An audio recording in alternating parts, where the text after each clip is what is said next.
Igbo Area TV on Igbo. Hello viewers, how are you doing? Nnamdi Kanu says Ohanaeze Igbo election is illegitimate. Please hit the subscribe button below and let's get there. Nnamdi Kanu has labeled a recently held Ohanaeze Igbo election, which produced Ambassador George Obiozor as President General, illegitimate. Kanu, the leader of Indigenous People of Biafra, IPOB, stated this in a special broadcast on Radio Biafra on Sunday.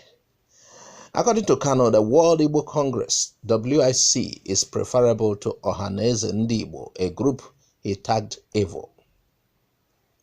The Ohanaeze election is illegitimate and cannot be recognized anywhere in the world. Instead, I'm canvassing very seriously for World Igbo Congress to take over the affairs of doing what is socio-cultural of Igbo people, Kanu said. That is my preference, that World Igbo Congress should rise to the plate and do the needful. They must do the needful because Ohanaeze will kill all of us. I'm telling you the truth.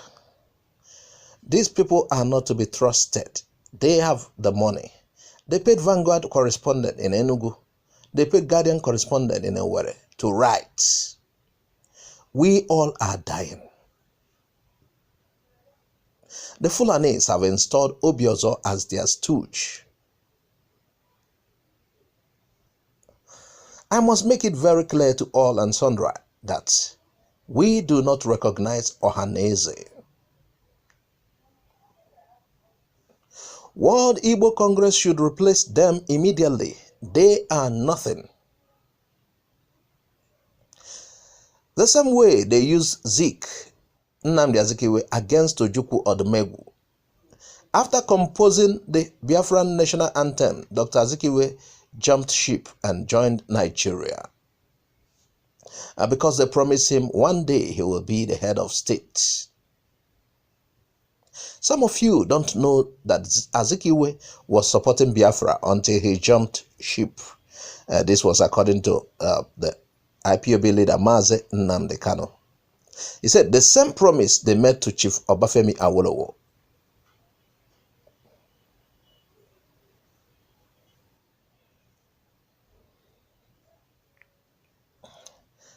Actually, Obiozor was elected as the new President General of the Ohanaeze Igbo after scoring a total of 304 votes in the Ohanaeze election that took place in Owerri, capital of Imo State, over the weekend.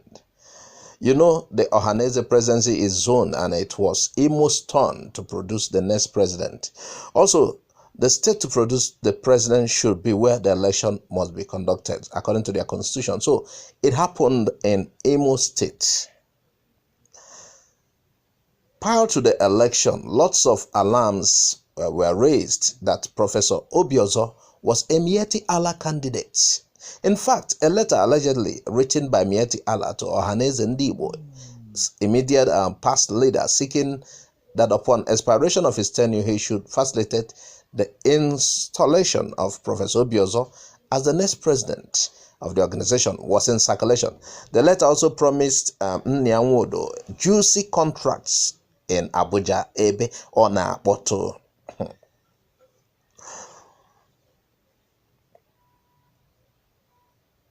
Obiozor, who collapsed during the event which led to the election, was finally the winner. Meanwhile, Ohanaeze Igbo faction, another faction of Ohanaeze Igbo, had earlier elected president of their own, Engineer Chidibe, and also met Okechukwu Isuguzoro, the leader of the Ohanaeze Junior that doesn't consult with the elder. He joined the other faction and he was made Secretary General. And one guy from Ikwere was made Vice President of the Ohanaeze. Okuku, yes, Okuku. So as we speak, Ohanaeze has two factions. There are two Ohanaeze, depending on the one you reckon with. Meanwhile, based on what IPOB leader is saying, that the World Igbo Congress should take over. We don't have any Igbo body in the name of Ohanaeze representing us. Meanwhile, the emergence of Obiozor follows the tenure expiration of Chief Nyanwodo-led executive of Ohanaeze Igbo. The Ohanaeze election followed a motion by ABC Nwosu, seconded by Ben Obi, dissolving the John Nwodo-led executive of the organization. Thereafter, Gary Igariwe, the chairman of Electoral Committee, who was also a former Ohanaeze President General, said the committee had adopted an open process in the form of option A4 for the balloting to promote the transparency and credibility of the process. However, 3 of the contestants, Chukwunyere, Nwaibo, Godi Uwazurike, and Uju Okoro, stepped down for Obiozor before the voting began. The Electoral Committee had said 3 of the 8 persons who picked the nomination form did not return the forms. They were Chidi Osuagu, Chris Asoluka, and John Nwogo. They left only 2 contestants in the race, Obiozor and Valentine Barocha.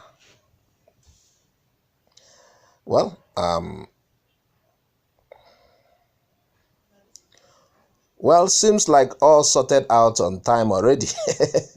Somebody will say money has changed hands from the day the forms were picked to the election date. Of course, Supreme Court Governor of Imo State was involved.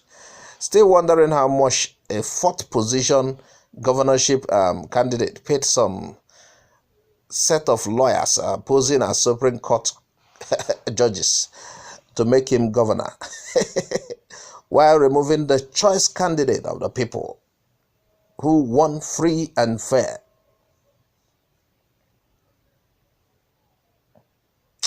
Anyway, we are aware of that, of what happened with the Ohanaeze election. The letter allegedly written by Miyetti Allah, there's a plea to Hope Uzodimma to make sure Obiozor wins, as he is Miyetti Allah's choice in an election of the head of an Igbo organization, a leading Igbo organization. Wonders shall never end. No wonder a lot of people had lost hope in Ohanaeze Igbo and wishes it doesn't represent the Igbo people at any capacity. IPOB leader Nnamdi Kanu is suggesting Ohanaeze be replaced with immediate effect, replaced by World Igbo Congress, which at least has no external influence, not to talk of Ndi Ugwu. Well, still Ohanaeze Igbo matter. A report has it that Okorosha and Uzodimma split Ohanaeze. Yes, they are split between the 2 factions. Since it was Imo, the Imo State chapter of All Progressive Congress, APC, worsened its political crisis on Saturday as the former governor, Rochas Okorosha, and the present governor, Hope Uzodimma, sponsored the opponent candidates of the national executive for the highest Igbo socio-cultural group, Ohanaeze Igbo. With this, therefore, Nigeria woke up on Monday to claims of how Okorosha Uzodimma split Ohanaeze. Our report had it that Governor Hope Uzodimma and some other leaders supported the victory of Professor George Obiozor as the President General of Ohanaeze Igbo in an election that was held on Sunday at Dan Anyam Stadium in Owerri, capital of Imo State.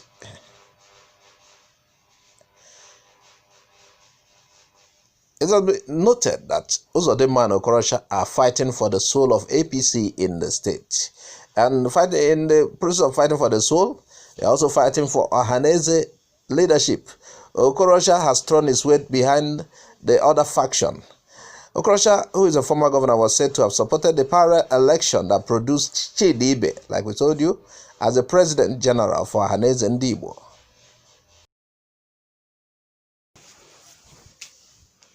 Ibe is said to be a former commissioner in Imo State. On Saturday, the primary election at an undisclosed venue also saw the victory of Dim Uche Okuku and Okechukwu Isuguzoro as Deputy President General, respectively. Earlier noted, we had it that Okorosha's camp had opposed the general arrangement implemented by Governor Uzodimma. Remarkably, the APC national leadership had earlier supported Uzodimma by investing him with the state structure of the party. It has also backed him by supporting Professor Obiozos as President General. In supporting Obiozos' victory, Dr. John James Akpanu Dehe, the Secretary of the National Caretaker Committee, in a statement hours as the election was ongoing, said that there is no doubt for Obiozos' experience and stability for the strategic position of our President General of Ohanaeze Igbo, going by is distinguished to the nation. And with this, therefore, the party hereby urges the Igbo to support Obiozos. That's what they are saying, their faction, to fulfill the mandate of Igbo. Meanwhile, viewers, we would like to know what you think. You've heard all that we shared with you in this news. Tell us what you think about this Ohanaeze leadership. And should we continue to trust Ohanaeze as a body representing Igbo, or should we switch to World Igbo Congress? Look at Ohanaeze has two factions. Tell us what you think. Please subscribe to our channel. Also click on the bell icon to get our update each time it drops. I'm Azuka Oje. Bye for now. Thanks for watching Igbo Area TV. Please subscribe to our YouTube channel. Also click the bell icon. Like our Facebook page. Join our Facebook group. Follow us on Twitter and Instagram. Bye for now.